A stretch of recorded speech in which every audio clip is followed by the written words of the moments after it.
Welcome to InfluenceOlogy. This is Roberto Monaco here with one more powerful interview. I am super excited to introduce you my friend, one of my mentors, Dr. Chris Zaino. Dr. Chris, how are you doing? Hey Roberto, what's going on? Thanks for having me. Appreciate it. Of course, man. I'm super excited now. If you're watching us, if you're driving and you're listening to us on YouTube, if you're watching this on Facebook, if you're watching this on YouTube, I guarantee you this is going to be a life-changing interview for you. It's going to be about the psychology of success, okay?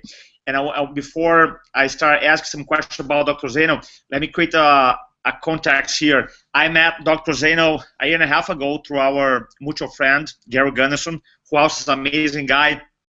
And Dr. Zaino and I started working together. And he really inspired me to take my mindset, my activity, my congruency to a whole new level. And one of the things that you're going to learn from Dr. Zaino, how congruent this guy is. And I see him as the Roger Bannister of his industry. I don't know if you guys are familiar with the story about Roger Bannister. I'm sure most people have heard about the guy who broke the 4-minute mile. So before, nobody could run a mile under 4 minutes, and then the first one he did it, and then once he did it, other people start doing it. And Dr. Zaino, he is one of the Roger Bannisters in his industry. He's a chiropractor. And just to have an idea, when I create a context here, by the way, this interview is not for chiropractors, for everybody. InfluenceOlogy work with 30 industries. So if you're a loan officer, if you're a dentist, if you are a realtor, if you are a CEO, if you're a coach, if you're a speaker, if you're a financial planner, if you're a salesperson, if you're a technology guy and listen to us right now, this interview will change your life, I promise you. And the beauty is that the average chiropractor, give and take, the average clinic in America sees around 200 patients a week, the number of people they serve. And Dr. Zaino's clinic in Houston, due to his psychology, mindset, philosophy, serves more than 2,000 people a week. Yes, 2,000. Over 10 times.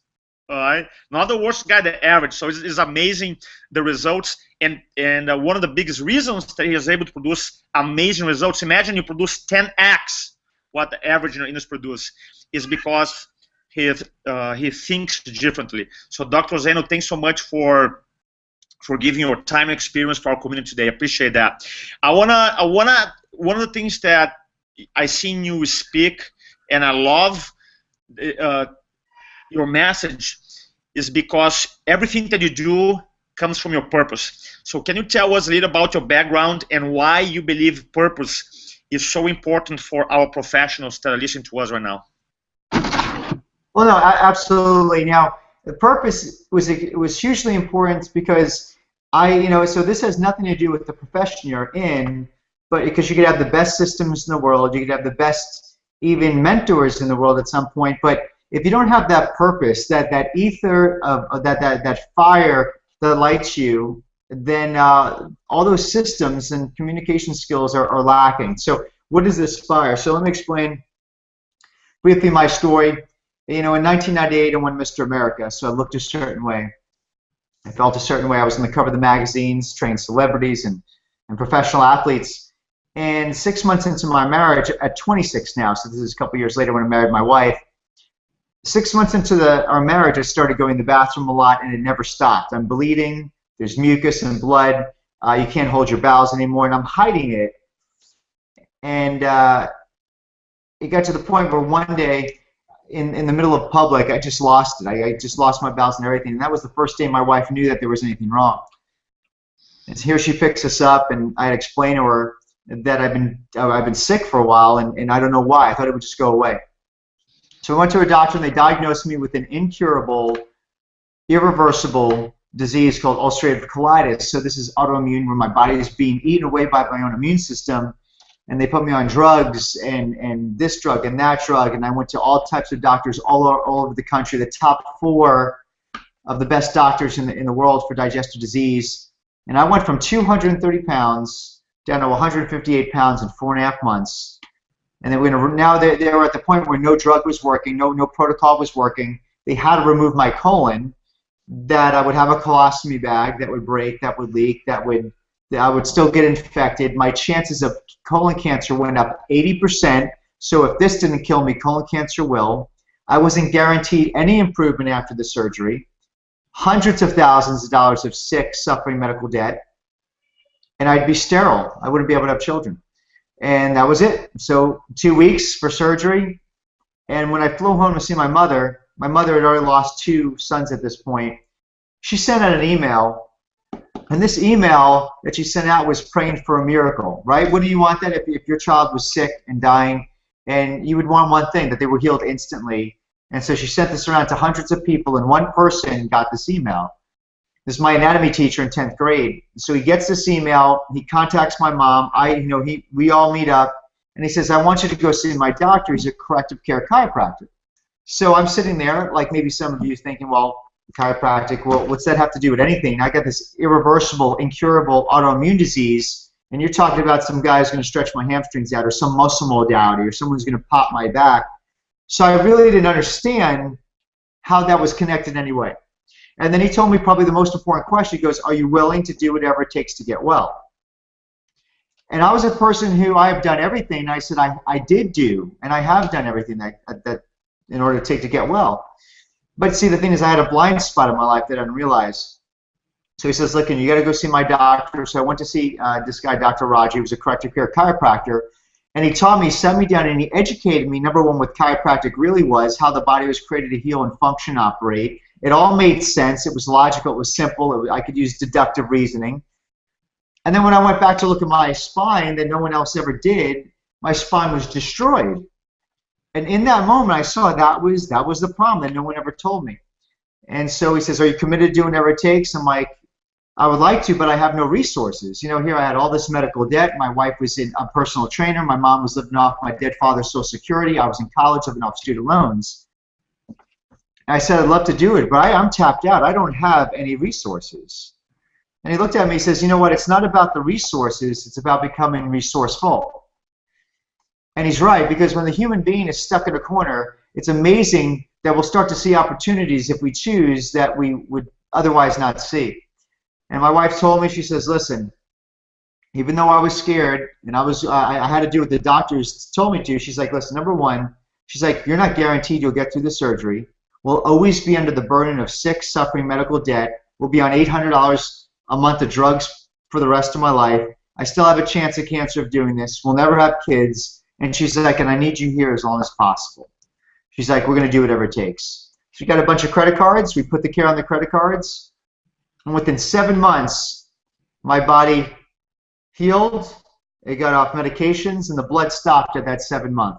And in that moment, I realized when my body healed from someone correcting my spine and my nervous system that controlled life in the body, I realized at this point how many hundreds of thousands of people, because of tradition and because of familiarity, are doing things for their health, and they don't even know what's going on, and I'm not taking full control of it. How many millions of people have done that? Maybe your family, your friends, you know, have done through the same thing. And so then now 13 years later, looking back, I could see that, you know, I actually seen that I was a week and a half away of making a decision of going for that surgery. But because one person took the time to tell me here 13 years later, you know, I'm healthy, I'm whole, you know, I get to take care of my wife, which means the world to me. I have 2 beautiful sons, Justice and Titus, that never would have been here. Because of what I went through, I didn't get a miracle. You know, I got something better. I got an experience. I got to experience patience and discipline. I got to experience having the right people in my life, give me the right information, the ability to have discernment, to put application and action behind that information to turn into results. And that became my profession, to be a corrective care chiropractor. And I would never know that at that time, you know, we would be the largest clinic in the history of that profession. You know, I speak all over the world, and doctors from all over the world come just to see how they could change their time. So hundreds of thousands of years have been added to hundreds of thousands of lives because one person took the time to tell me. So in that moment, you know, I found my job and my profession, but I still did not have my purpose. And so there was one day when I was actually working. Now I'm a chiropractor, and I'm not doing very well. Because why am I not doing well? Because I want to help people, but I'm fearful of what they think. I was afraid of speaking, and communicating. And I was just getting my butt handed to me. You know, all we did was take insurance because at least the insurance paid for it. So that was it was almost free to some people. And then one day I went to a concert. One of my patients invited me. And in the Woodlands, we have a tent that holds 10,000 people. So Coldplay will be there. It's really cool. And when I walked into this concert, I saw 10,000 people waiting. I was just kind of walking, you know, through there, and all of a sudden, I just started getting emotional. You know, I was working so many late hours, working as hard as I can, mediocre results, and I just broke down crying. And I just saw all these people, and my wife was like, "What's going on?" And I didn't understand what was going on, but deep down, what I was feeling is I saw all these people, and I knew that I had a message that saved my life, and I knew that I wasn't effectively leading those people in my town. And it got to a breaking point in that moment where I realized that I was not becoming the leader of my town I was created to be.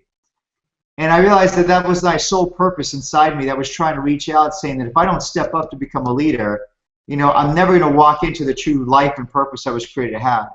And so in that moment, you know, I might have been into chiropractic as a profession, but that was the moment when that profession was now in me, and I had this purpose. And the three major things I changed in that moment right there in front of everybody was this. Number one, I was going to allow my purpose to be larger than my fear. So my purpose now was a beacon that was pulling me, no matter how dark and scary and foggy my life might be at the moment, but my purpose was my beacon that was pulling me.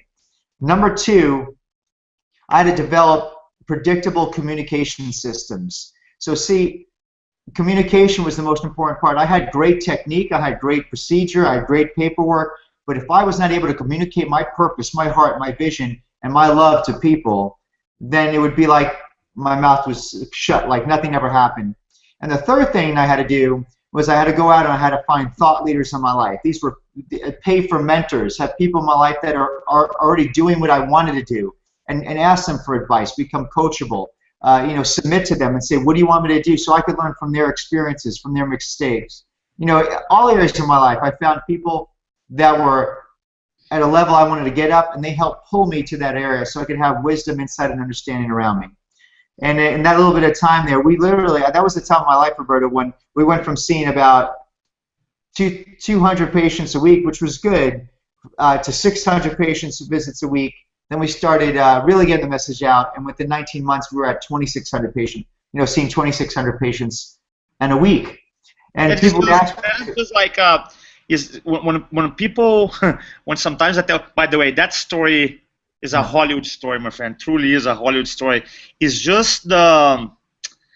Well, I'm taking notes here because I want to talk about this conversation about these three things here that I think is the lessons that you went through: purpose bigger than fear, communication, and thought leaders. I want to spend some time on it.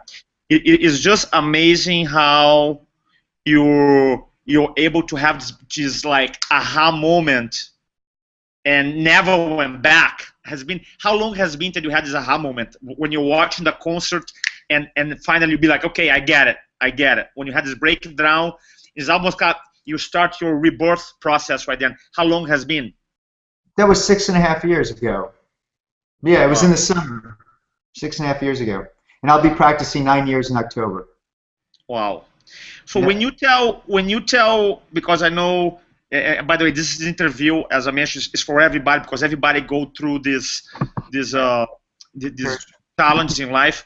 I wanna spend some time here talking about purpose because it's almost like before. Here you have your profession, you're doing okay, and the first step that really took a next level was to be like really clear about the purpose, and you mentioned that purpose bigger than fear. So if you have, for example, a real estate agent right now, a loan officer, a coach right now, a financial planner, how do you tap in this purpose on a daily basis? Because I think like some people get confused and sometimes like, my purpose is to help people, but then they're afraid to communicate or they don't have the fire that you have every single day. So how does someone actually tap in their purpose?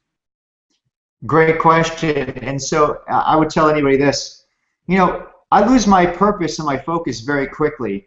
probably quicker than someone else would. But the reason why people don't see that in me is because I develop systems in my life, or rhythms and rituals, to make sure I stay true north. Okay, remember that purpose is that beacon. So, if no matter what profession you're in, real estate, whatever that is, there are people that you could listen, you could read their books, you could listen to their audios, you know, the things that get you excited, that refocus you. So what are those things? So I listen to audios every day when I'm working out. I have a power hour where I'm reading the book. I have affirmations that I read in the morning. And these affirmations, they're not to just inspire me, they're to keep me on focus, to keep me, because when I'm into myself, when I'm selfish, then, you know, I'm tired, I don't want to do it.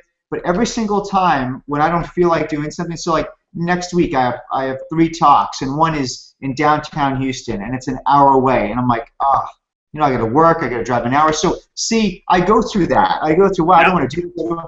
I go through all that, but then I go, well, listen, I'm going to go there. My job is to speak my message. You have a message. Everybody has a story. And when I speak that message, I know people's lives are going to be transformed. And the biggest miracles and the biggest, greatest things in my life have happened when I least felt like it. I know, Roberto, you told me a story when, you know, it was last minute, you went ahead and did it, and it opened up all this other stuff. So when you least feel like it, I feel this, and if an opportunity is brought in front of me, whether I feel like it or not, the universe has put it there for a reason, either for me to excel to a new level, or it's going to be a situation, and I know, Roberto, you had one of those, and I did too, where we have a learning experience. So let's say I do a talk and I get what someone would consider a failure or a bad reaction. It's not a failure.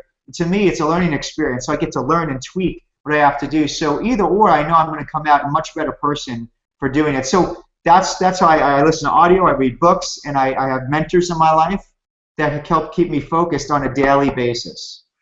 Like, one of the things that I want to discuss here, you talk about purpose and fear. A lot of people, from anybody in sales to loan officers to realtors, when they communicate in the marketplace, they know that their audience, they have a prejudgment of the profession. Oh, you're a realtor, or oh, you're a loan officer, oh, you sell cars, oh, you're a coach, oh, you're a speaker. I mean, I have it too. Oh, you're a chiropractor. Right? We all have it. And sometimes this image can be good, and sometimes this image cannot be good. And how do you deal with that to overcome the image that the audience may have, a negative perception? How do you overcome that? Well, a couple things, Roberto. The first thing is I believe I focus on my differences. And I use that to that person. So when someone says, listen, you might come in here and see the word chiropractor on different streets. The thing is, you know, and you think they're all the same. I go, but what do you do? And they'll say, well, I'm a realtor. I'm like, what if I told you, well, you're all the same? Is that correct? And they would be like, of course not. So I like, yeah, so I know that. So I focus on how I am different. I focus on, or I'm curious. If I'm in a one-to-one conversation, there's one-to-one and one-to-many. So one-to-one conversation, you know, if I meet someone and they say, hey, you know, what's your name? I'm like, Dr. Zaino. What do you do? I'm like, I'm a chiropractor. And I ask them immediately, and they go, oh, and I'm like, well, what do I do? Like, I have them tell me what do I do, and chances are they don't tell me what I do. They don't know. And then I say, thank God I asked you that question, and that leads me right in to explain to them, you know, what I do, what I truly do. So that's a great way, because when people say, oh, you're a chiropractor, the reason why they're not asking to come into my office because they don't understand what I do. So I want to take it a step back. I know people might have preconceived issues or stereotypes, but I think one huge thing about a leader is you need to be sold on yourself, right? So I'm a true believer of what I do. I'm so sold on myself that I believe that every single person I talk to, what I have to say will change their life, whether they know it or not at that moment. But I so believe in what I do because it's purpose driven. And so I know, so if they don't understand, that's easy. I could teach you and lead you and show you and change your paradigm to see that I am different, and through education and information be able to shift people's minds to see that what I do is right for them or not right for them. You know, I like to sometimes separate the flock sometimes, but I focus on my differences, and I become curious, because I want to know what they know. I'm not concerned, I want them to know what I am saying, but I'm even more concerned about, I want to know one-to-one rather, what they think of what I do. Because when I could clear up all those misconceptions or traditional stereotypes, which is rooted in nothing, and when you can now unplug those traditional stereotypes and actually now pour into them truth, then you'll see a tremendous difference, and they'll appreciate it. I love that. I love that. Right? I absolutely love that. What do you think? But this message can be for chiropractors and for people from outside chiropractors. What do you think is the number one fear that stops people from really living and communicating their purpose consistently? What's the number one fear? Oh, because we don't the law of detachment. We're so afraid of what people. We're afraid of rejection. We're afraid of people not wanting us, not liking us. And if someone rejects you, it's not a good feeling. You feel like a failure. But I have this question to ask yourself, and this is really a game changer. For everyone who's watching this right now, you're worried about what people think, or for the doctors, I need to do my research, or I'm going to do whatever it is. There's some type of thing you're worried about what people are going to say. But listen to this. You believe you're an intelligent person watching this. So if you're an intelligent person, if you think that, not only did you believe what you do or what you work in, but you believed it so much that you actually dedicated your life to that profession. So if you're a realtor, you believe in that, otherwise you wouldn't be a realtor. If you're a chiropractor, if you're a doctor, not only as just a layman person, you sat there, you heard this material or this information, you got it, right? It made sense. You liked it so much that you actually either got certified or went to school to become it. So if you're an intelligent person and you understood that, why would you be worried about what anybody else would think? Right? So I take it that way. Like, I'm not worried about what people think. It's because I believe it. It makes sense to me. So why won't they understand it? And so the fear of rejection is huge. But the thing is, that fear of rejection, that will always no leader, no big leader ever. They worried about it, but not to the point where it affected them from doing their purpose. Yes, they might have got rejected, but they went through it because they knew the one person that it helped, it was all worth it. Like, they didn't go in for the 100, they went in for the one.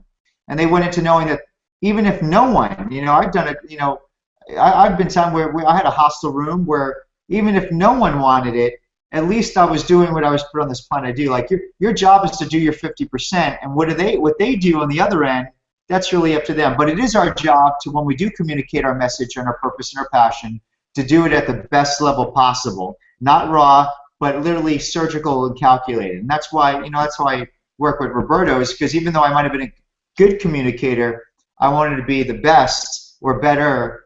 And Roberto was able to help me out with that in all my processes as well. So I say, I just remember that you do what you do because it made sense to you and you're an intelligent person and you dedicated your life to it. So I mean, why would you worry what that person thinks? I love what you said, that the leaders go for the one off the 100, right? It's so true. It's so true, because we have a tendency, and that happens to me before, where I do a talk. Let's say that even a talk is good.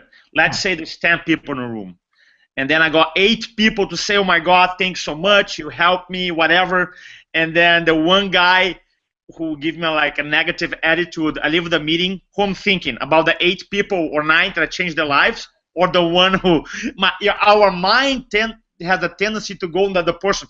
Why the guy was so mad at me? Why he didn't like my message? And we have the tendency. Why do we think that way? So right. So why am I worried about the one person and not the 9 people that we truly help? So what is that in the human psyche or ego that does that? Well, I think we, I don't know, maybe we are conditioned to look for what's negative to protect ourselves, maybe. Sure, and then it's more painful. We don't like pain, right? No. For me, the way I dealt with rejection, when I did Tony Robbins' event, the Date of Destiny, was really helpful because he does all these values exercise. And one of the things that I took away was that when we everything has we have our values and our rules, And if you ask yourself, what has to happen for me to feel rejected? Right? It's a very simple question. So what has to happen for you to feel rejected? So people say, well, when I walk in a room, someone look at me with this weird look. Huh. How often that's going to happen? Every single time. How often you're going to feel rejected? Every single time. So there's no actually book where you can buy and say, hey, in order for you to feel rejected, 3 people, I mean, should create their own rule. So then once I realized that I create my own rules, what if my rule was something like crazy like this? And I literally wrote this down. The only time I feel rejected, Roberto Monaco, is when 7 billion, not million, billion people look at me at the same time and say, man, you're terrible. Then, only then, I'm going to feel rejected. Oh, well, so far, I never got 7 billion people. Maybe one day, right? But I don't know. So you create your own rule to feel rejected. So I think it's a lot to do with like being aware that every time you feel awkward, then we have a rule that's causing that. So thanks for sharing that. Yeah. So let's talk about your principle number 2. Why communication is important for any professional. Why is so important? Because if we're not able to effectively communicate our purpose and our vision and what we do, then those people don't know we're there. Because no matter every single person that's watching this, you have something, a service, a product, something in your hands that people are literally praying for. You know, they're wanting, but they just don't know you're there. And so now when you go communicate that, like for instance, for me, like chiropractic, I've been to a chiropractor when I was in football and high school and baseball, but I didn't know what it was because no one told me. So if I don't know what it is, I'm automatically going to have this preconceived. I'm going to, like reverse this, I'm going to make my own rules. I'm going to make my own story of what a realtor is.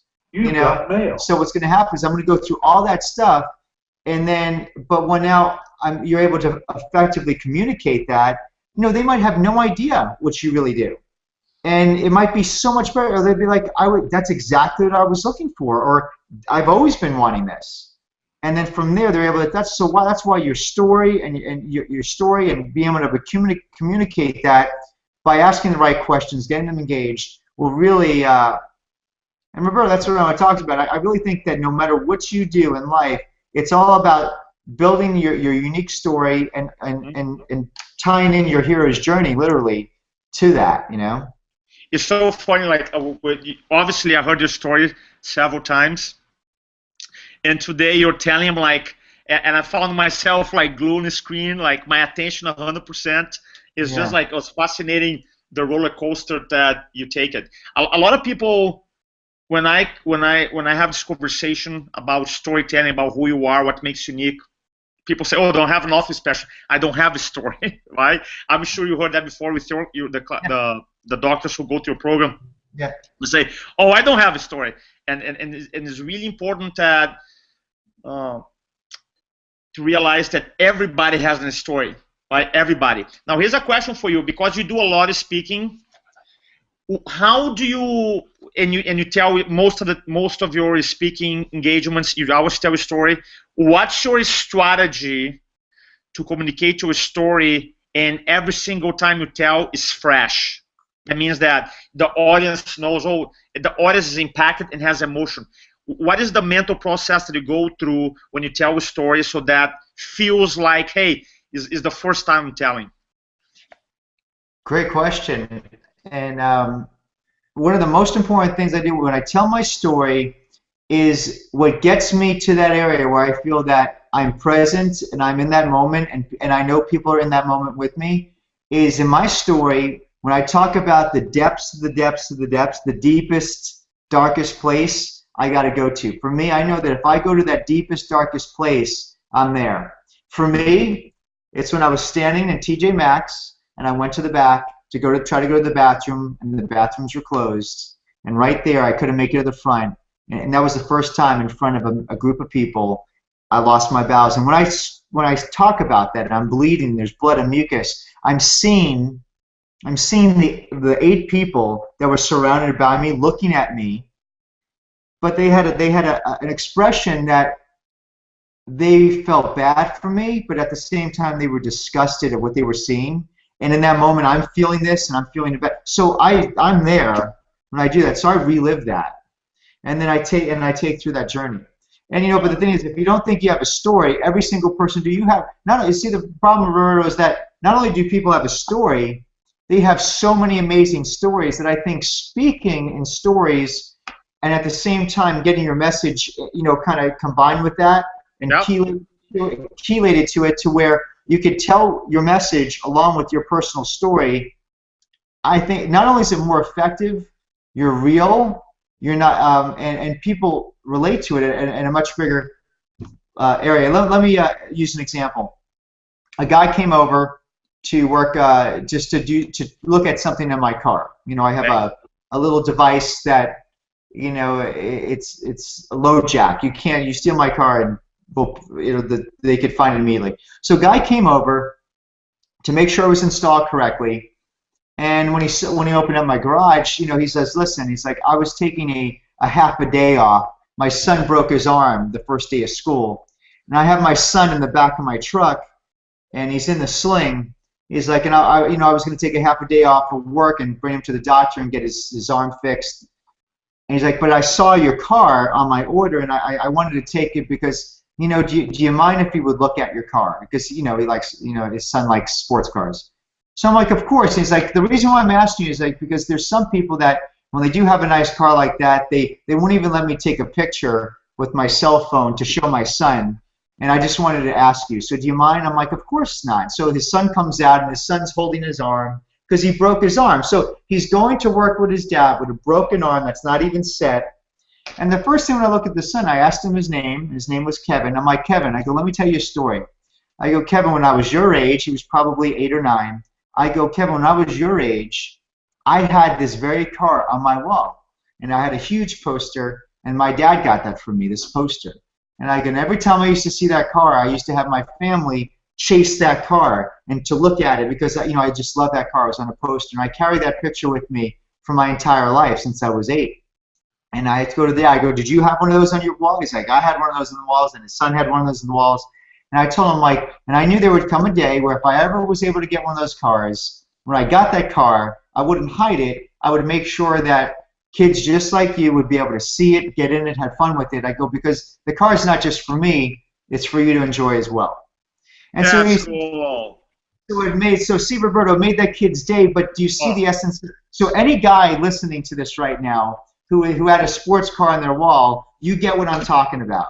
Yeah. And so instead of saying, yeah, you can look at a kid, but it's we have a story for everything to be able to get our message across. So I said that story just to tell the kid is not only can you look at it, but I want you to enjoy it. That I knew someday a little successful thing that I was able to become successful to get that car. But once I was successful, then you go and you share it with others that might have that dream as well. And you have a story no matter what you do. But you're going to learn, and Roberto, you're great on showing us how we could pull that story out of us and then how to then be able to put it into a system to make it applicable. Thanks, my brother. I appreciate that, man. I still want to ride the Lamborghini when I go and visit, man. Yeah. Still want to do that ride. So let's talk about the third point here. You talk about thought leader. One of the things that the characteristics of successful people, and I know there's several things that you talk about, is about being coachable and looking for people who have achieved mastery or have achieved amazing results in a specific area and look for help. Now, I found that so many people, what stopped them from being coachable and for looking for people is their ego, right? Because one time I was reading a book, and I'm trying to remember the book.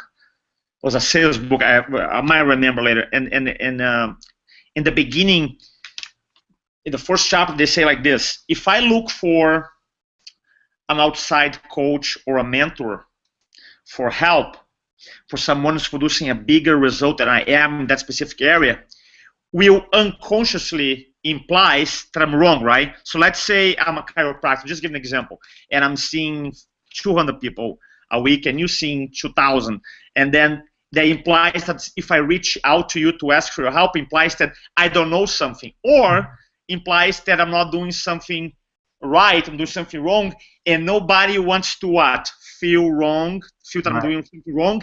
Therefore, I don't reach out. So what with that translated to that, I prefer to be right with poor results than say, hey, by the way, it's not about being right or wrong. It's about growing and reaching out and putting my ego aside and look for someone who's willing to show the way, a better way. So how do you have the psychology if you people out there that are listening to us right now, they don't have mentors, they don't have a coach, they don't have a mastermind group, what is the message for them so that they can open up and be open to coaching, to could it be through books, through audiobooks, through mentors, to masterminds? How can you inspire them to have the psychology?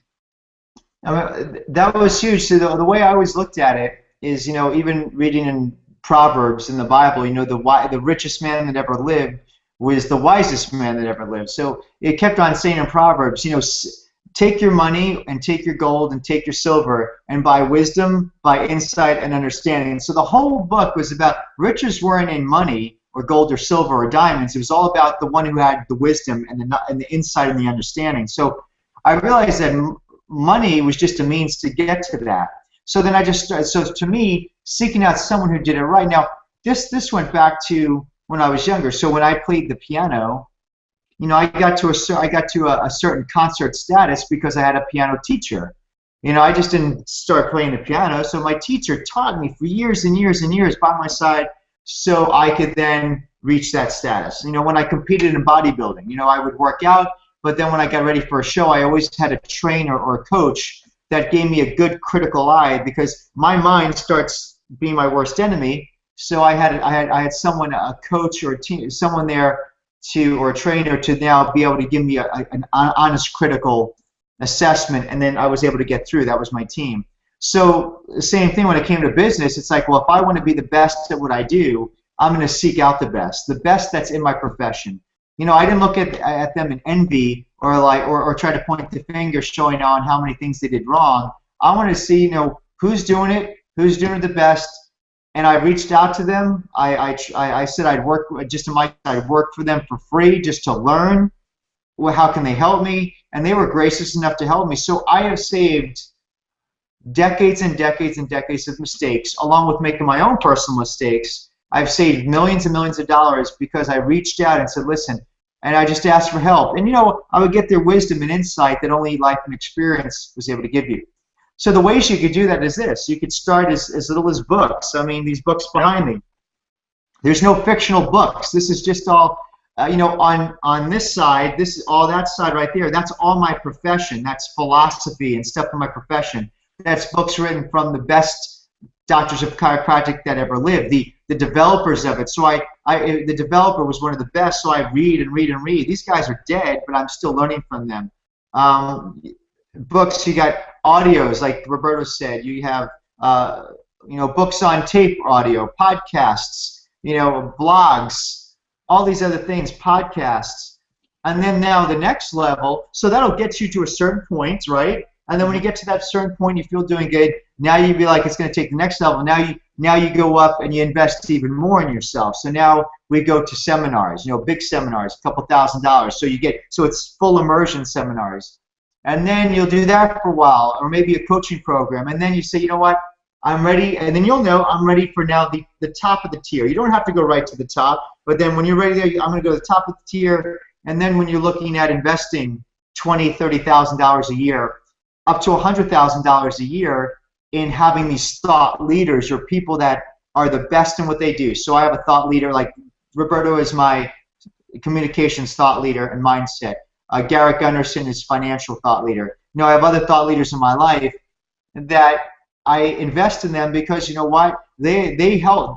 I see that as an investment in wisdom, insight, and understanding. They allow me to become better than I ever could possibly be on my own. And because of their help and their wisdom, that 20,000, 50, whatever that is combined of these thought leaders, that equates in my life millions of dollars. So if I had to borrow $20,000 to make over $1 million, I would do that all day long. So to me, buying, wisdom books are so cheap. I get these books. No one wants these books. They're throwing them away on Amazon. 2 cents.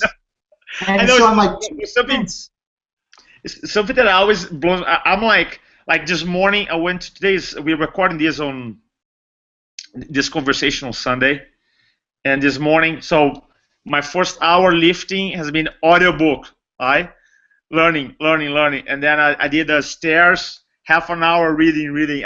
For me, I would say that the thing that has changed my life most is training, is audio books, is seminars. Because here's my mindset. Okay, so let's say you spend 30 years learning one skill, whatever the skill is, and then you put everything you learn, the mistakes, the failures, the success in a book for 20 bucks, and you can tap into that in 30 years for 20 bucks. People don't do it. It is insane. For me, it's like, you're not reading 3-4 books a month. I'm like, and you want to be successful? You're crazy. I mean, really. Now, if you don't want to be at the level, another level, then respect. Go watch Kardashian housewives and football all day, right? But dude, if you really are committed to your profession, to a purpose, to help your family, and you're not investing time and energy to learn 4 or 5 books a month, it's crazy for me. No. You know, you're just looking for the one thing. I mean, you don't have to. I mean, you could read a couple pages, and if you get, hey, that one thing. What was that one thing? That one thing that refocused you, or you know, I'm always play. It's not. I think what happens is they get a book. They're like, when am I going to have the time to read this whole book, or how am I going to learn and adapt? No, you just make it an hour before bed or whenever, like you say at the workout. Like you read it and. You get the one thing. Take a note, put it on your notes on your phone, and start distilling it down. Don't read the book for information. Read the book for impressions. It's like, how did it speak to you? And then I write that down, because when I read or listen to audios, I'll listen to the same audios over and over again, but they speak to me differently at different times in my life, determining upon what I'm going through at that moment. So it's like books and audio. They're not just. They're living and active. They're applying to your life in that day and time, and it is my single most important thing I do. If any doctor asks, what is it? I'm like, I listen to audios and I read books on a daily basis, and I discipline the time to do that. I make the time for it. I don't make the time because I'm dreading it, but I know if I don't make that time, or that time is so precious to me because it makes me better every time I do it. And so I see that, I want to talk about one of your trademarks, which is so Dr. Zaino and I start working together, and everybody talks about taking action. Mm-hmm. Any success course will tell you, hey, gotta take action, which I agree, Dr. Zaino agree. But something that you personally have taught me is I call the speed of action. The speed of implementation is how fast you take action, because a lot of people say, I want to take action, and they take action, but maybe they take action in dreams 2 months from now, or a month from now, or they're going to write, they're going to listen to it maybe 3 days from now. And one of the things that you were different is that you take action. By the time you and I talk and we hang up and you said you're going to do something, the email came out after 5 seconds. I'm like, how is that possible? He does so fast. So what is that psychology? How do you keep that energy to take action so fast? Because it is amazing. Well, it's procrastination is horrible, and I'm a procrastinator by nature. That is just how I used to be. I used to be a procrastinator, and I didn't like that feeling. I didn't like seeing that I was going to do something, and then as time went on, the law of diminishing intent affected me, and it wouldn't get done, and I would kind of feel. There's a lot of opportunities in my life, Roberto, that I missed out on, or it didn't happen because of that. I didn't like that pain. So I know that when I'm inspired and impressed upon to do something, it doesn't have to be done all at that point, but I have to do something to start momentum in that direction. So once I have momentum and going, I'm there. So when we decide to do something, I'm in, I do it, because the longer I think about it, the more I'll talk myself out of it. Or the more I'll procrastinate, or the more my to-do list things will get in the way of it. When I'm excited and impressed upon it, I start the ball rolling now, and it's like getting a locomotive. Like when a train is at stop, it takes so much energy and so much power to get that thing moving. But once it starts to move, it takes less and less energy, and that thing starts, when it starts building momentum, it becomes unstoppable. So the same thing with when it comes to something in your life you wanted to do, whether it be something for your health or something for your life, for your marriage, you know, it takes that initial power and action to get the thing moving. But once it's moving, it becomes relatively fun, energizing, and exciting to continue with, you know. Love it. So I'm curious. I like these interviews because I'm the benefit the most, right? I spend time with you and I answer my questions. One of the questions that I have for you is that here you have, right, the doctor. Probably it's safe to say that you have one, if not the most, one of the business practices in chiropractic in the history of the profession. If not the most, one of the most. Very successful. How do you find time? Because you always find time to do interviews, you find time to work out, to find time. I see a lot of videos, you and your wife. I find time to work out, you find time to travel. How do you go about, because I think one of the biggest pains people have, they don't have a plan to manage their daily activities. That's the biggest pain, because people, they wake up on their phones, Facebook, and then an email, they're always reacting. That's the biggest problem. When I do surveys for seminars, time management, like, or how you manage your day is like always number one, number two. How a successful guy like you, who's super busy, who has amazing results to back it up, how do you go about organizing your day and executing on your day? Well, the first thing I do is I delegate things that I could give the job for someone else to do. So, you know, I don't mow my lawn and stuff like that. You know, I delegate things out, so it actually frees up a lot of time. You know, my team or my office does a lot, and we could do that. And then so the excuse to come in, well, what if I don't, you know, I have to do everything. What if I don't have the resources to delegate? Well, it really comes down to this, and I didn't read this anywhere, but it comes down to this. I find the time for the things that I want to do. You know, if people find times to cheat on their spouses, people, you know, and they have a busy day, it's like, it's crazy. Like, when you want to do something, you find the time to do it. You know, and I'm in the health field, so when people, I don't have the time for my health. Yeah, but they have the time when they're sick to go down to the hospital for 4 hours. They have the money all of a sudden to pay for all their drugs and medical bills. All these other things, they find the time. People in a nursing home have time, you know. People in the nursing home have money, but they don't have their health, so they can't do anything about it. So for me, it's like when something's important to me, I will always find the time, and I delegate it. You know, I have a calendar, and we'll book it. You know, so when, you know, Roberto's like, "Can you talk at this time?" You bet. Go on my calendar. Boom. I mean, in technology, it becomes very distracting, but if you control, it's a force. It's a force of information that if you control it and tame it, it could be very beneficial. So if Roberto tells me, "Can we meet?" Boom, boom, boom, done. Make the appointment. We're set. And that appointment, so that it's a solid yellow line. Nope, that appointment is there. So you know, on Friday nights, there's daddy date night with my son Justice, and we watch a movie and we do this. Nothing else gets in the way of that. So, you know, it's all in my calendar. I do it, and I make time for it. I work out. I work. There's no missing it because it means a lot to me. And if I want something and it means something to me and it's a priority of my life, I always find the time for it. So that's also saying, and Roberto, so it burns the other way, because that means that, well, what do you mean? If I can't find the time, that means it's not a priority in my life? Well, you know, you got to review your values. You know, if it really was a priority in your life, because I'll tell you why, because as busy as people are, I could show you right now, there's a huge line at Starbucks of people who don't have the time, and they're waiting in Starbucks in the morning like this at 7. So they woke up early. They woke up 30 minutes early. They got dressed early. They're sitting in a line at Starbucks. They got the exact change for a very expensive coffee, and they go to the line. So they plan their day so they get to that Starbucks drive-through line, where they could have just made coffee at home and saved a half hour and $5. So the thing is, that proves to me that people will do whatever they want. People will do. They have the time. They have the money to do whatever they want when they really want it. And that's just my analogy when I look at Starbucks, you know. That's true.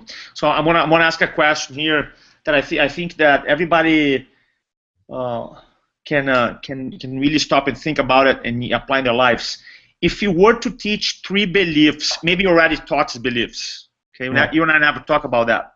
But if you were to teach only 3 beliefs for your kids to assure they're successful, they're fulfilled, they're happy, what would they be? 3. I want to write this down here. Maybe you never thought about it. Maybe you already done it. Yeah, no. I want my kids to know is so they can be successful and fulfilled. do what you love to do. I would, and then seek the people who are doing what you love to do, who are doing it the best, and go and sit at their feet and learn from them.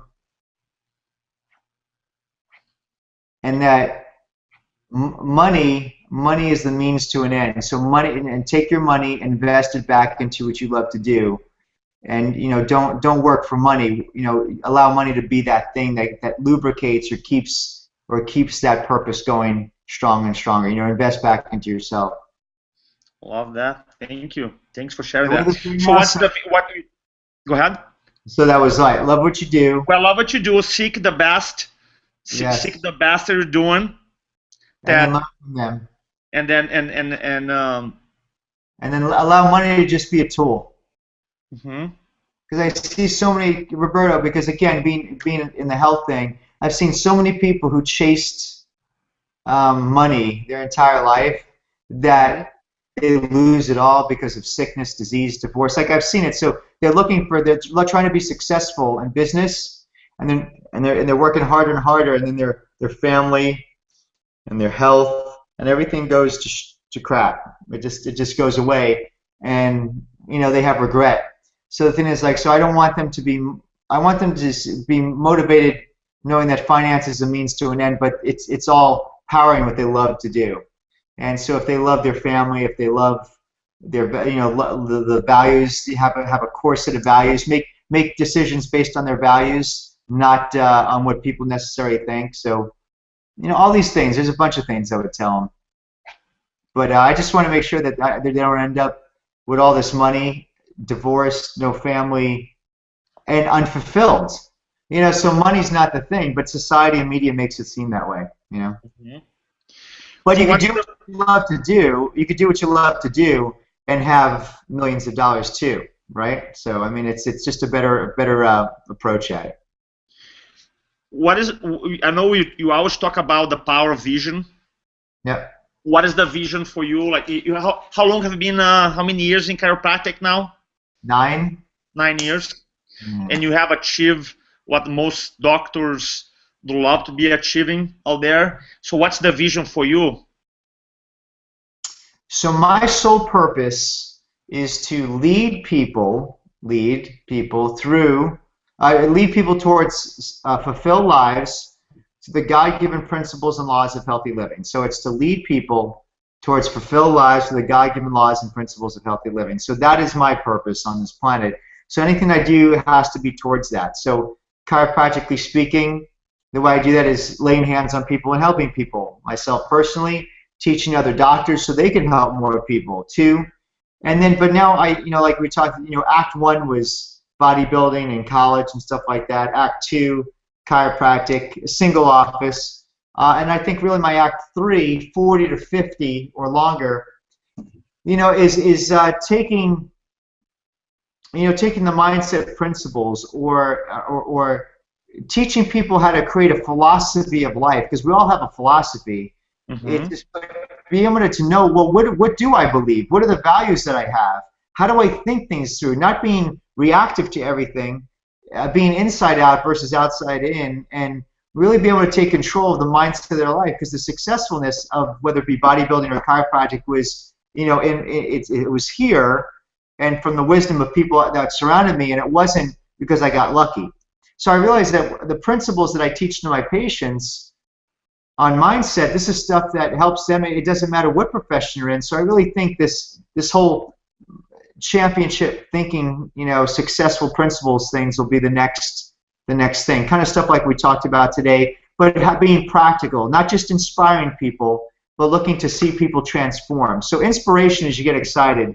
and in 2 hours you're back down. But something where we could take something, get a little bit inspired, but now have something tangible that we could put together, an exercise. Like you said, when you said, what are the things that make you feel rejected? Like you went through this exercise. Well, when you said that question, I have never in my life actually asked myself that question. So that quality question right there, that I'm going to sit down after this and write down, well, I'll write a list on what makes me feel rejected, and for the first time, I have control over that in my life. How cool is that? So see, that simple exercise is life-changing. So I want to do something where we could change people, because I think we have so much tradition, and we're living up to other people's visions, what our parents wanted us to be, what our peers wanted us to be, that we have all this interference, and we're never really quite living and walking in what we were purposed to do.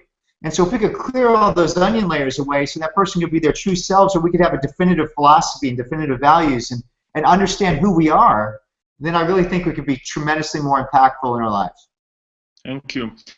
Dr. Z, thanks so much for your time today, for your wisdom, for your passion. Always awesome to have a inspiring conversation with you, my brother. Appreciate you in the name of InfluenceOlogy, Jeff, in our community here. Thanks so much for being with us today. Appreciate that.